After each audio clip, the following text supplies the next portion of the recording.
This was a rigged, disgraceful trial. The real verdict is going to be November 5th by the people. And they know what happened here, and everybody knows what happened here. Many voices out there. The only voice that matters is the voice of the jury, and the jury has spoken. 7:30 here on CBS Mornings. We expect to hear more from former President Trump later today after, of course, he was found guilty in that unprecedented trial here in New York City, which ended yesterday. A jury of 12 New Yorkers convicted him 34 times over of creating false business records to hide a hush money payment to adult film star Stormy Daniels.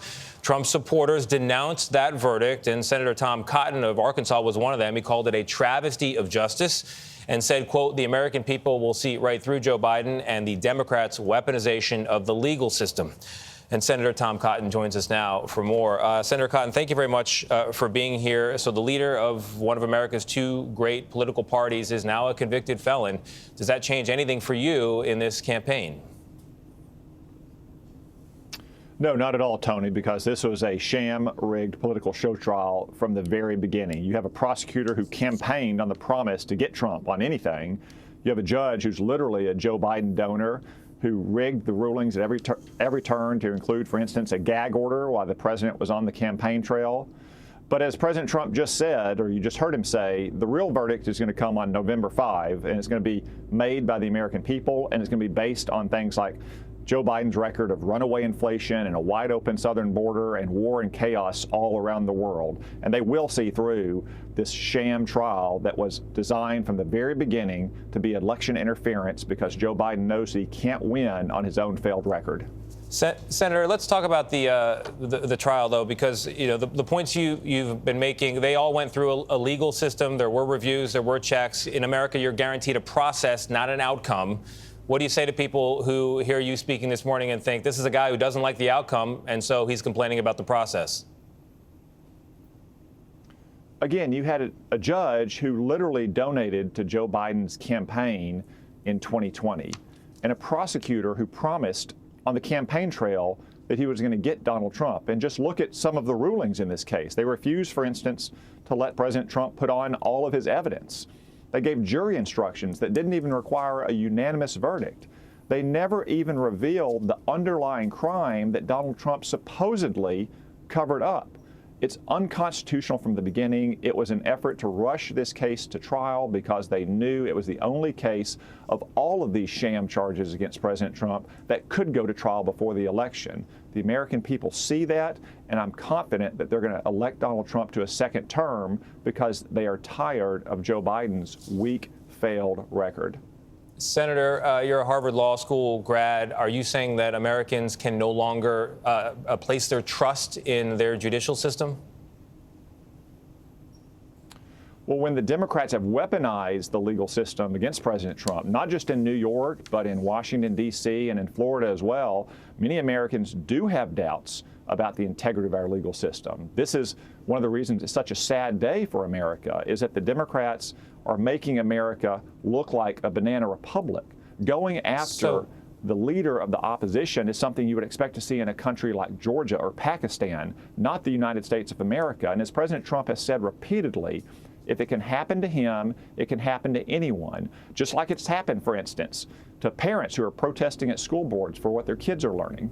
Senator, I want to stick to the trial and the result. Some of the allegations you made are true, some are half true. All of them went through this judicial process, and there's still an appeals process. So the day will come when Donald Trump and his lawyers will be able to make all of these points publicly.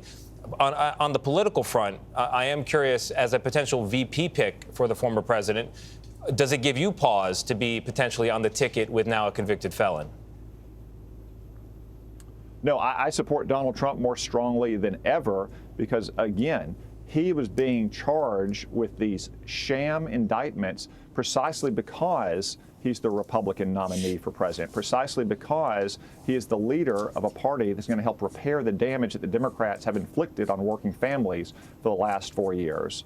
So I'm going to continue to support Donald Trump strongly, work to elect him to the White House, work to elect a working Republican majority to the Congress to help implement an agenda that will begin to repair the damage that Joe Biden has inflicted on America.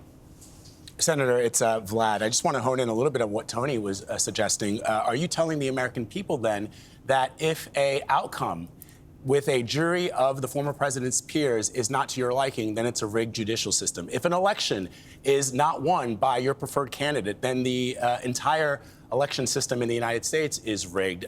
Is that the civics lesson that we're now sharing with the American people? Well, Vlad, let's be clear. I respect the jury system. I followed the evidence in this case very closely, though. I think the jury made a mistake, in no small part because you had a partisan judge misleading them every single turn. He gave them instructions that they didn't even have to unanimously find that President Trump covered up a specific crime. He didn't let them see the evidence that President Trump wanted to put in the case. He didn't force this prosecutor, who himself had campaigned on getting President Trump, to reveal the underlying crime on which President Trump was supposedly accused. All of these things were a way to direct the jury to this verdict. The blame here rests with the judge and the prosecutor and the Democrats who weaponized the legal system against President Trump. Senator Michelle Miller here. I'm curious, in the last 24 hours, have you spoken to the former president? And if so, what did he talk to you about? And did it venture into whether or not you would be his running mate? No, I haven't spoken to President Trump since the verdict, but I do believe that what he said to the American people immediately after the public is what really matters here, that the verdict is going to be rendered by them on November 5th. And I'm confident that they're going to reelect President Trump to a second term because they want a change in direction. And I know that's where he's focused as well. Have you spoken to him at all about being his running mate? No, I haven't spoken to President Trump or anyone on the Trump campaign about his vice presidential selection or any selections for his administration. I don't think that's productive at this point. I think we all need to be focused on helping the president win in November, helping elect Republican majorities to Congress, so we can again begin to deliver on the promises that we've made to the American people and repair the damage that Joe Biden has inflicted on working families across this country. All right, Senator Cotton, thank you.